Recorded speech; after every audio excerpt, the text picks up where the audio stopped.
യോഹന്നാന്റെ സുവിശേഷം 10-ാം അധ്യായം 11 മുതൽ 14 വരെ വായിക്കുമ്പോൾ നല്ല ഇടയനെ കുറിച്ച് പറയുന്നുണ്ട്. കർത്താവ് നമ്മുടെ നല്ല ഇടയനാണ്. 2-3 ക്വാളിറ്റീസും അവിടെ പറയുന്നുണ്ട്. ഒന്നാമത്, കർത്താവ് നമ്മുടെ ഓണർ, നമ്മുടെ ഉടമസ്ഥനായിരിക്കുന്നു. ആടുകളുടെ ഉടമസ്ഥനായതുപോലെ നല്ല ഇടയനായ ദൈവം നമ്മുടെ ഉടമസ്ഥനായിരിക്കുന്നു.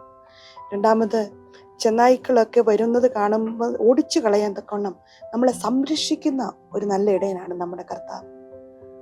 മൂന്നാമതായിട്ട്, നമുക്ക് വേണ്ടി ജീവൻ വരെ തരുന്ന ഒരു നല്ല ഇടയനാണ് നമ്മുടെ കർത്താവ്. പിന്നീട്, ഞാൻ അവയെ അറിയുന്നു, ഞാൻ എനിക്കുള്ളവയെ അറിയുന്നു. നമ്മളെ അറിയുന്ന ഒരു ദൈവം, നമ്മളെ പൂർണ്ണമായിട്ടും അറിയുന്ന ഒരു നല്ല ഇടയനാണ് നമ്മുടെ കർത്താവ്.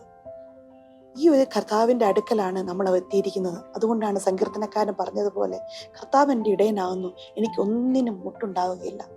നല്ല ഇടയനായിട്ടൊരു കർത്താവ് നമുക്കുണ്ട്. അതുകൊണ്ട് തന്നെ ഇന്ന് നമ്മളുടെ പ്രാർത്ഥന ആ കർത്താവിൻ്റെ ആ സ്നേഹവും പരിചരണവും ആ പ്രൊട്ടക്ഷനും നമ്മളെ എല്ലാം അറിയുന്ന ആ ദൈവത്തിൻ്റെ അടുക്കിലേക്ക് നമുക്കിന്ന് കർത്താവിൻ്റെ അടുക്കിലേക്ക് വരാം. നമുക്ക് ഇന്ന് ഒരുമിച്ച് പ്രാർത്ഥിക്കാം.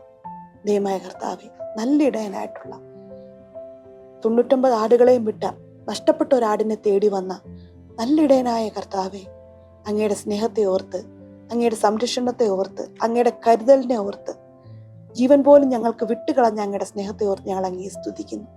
അത് ഞങ്ങൾ അനുഭവിക്കുവാൻ തക്കവണ്ണം, അങ്ങയുടെ ശബ്ദം കേൾക്കുവാൻ, അത് മനസ്സിലാക്കുവാൻ, അതിനോട് ചേരുവാൻ തക്കവണ്ണം കർത്താവെ അങ്ങ് ഞങ്ങളെ സഹായിക്കുന്നതിനായിട്ട് നന്ദി.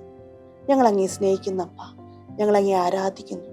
എല്ലാ മാനവും മഹത്വവും എൻ്റെ യേശുവിൻ്റെ നാമത്തിൽ. ആമേൻ.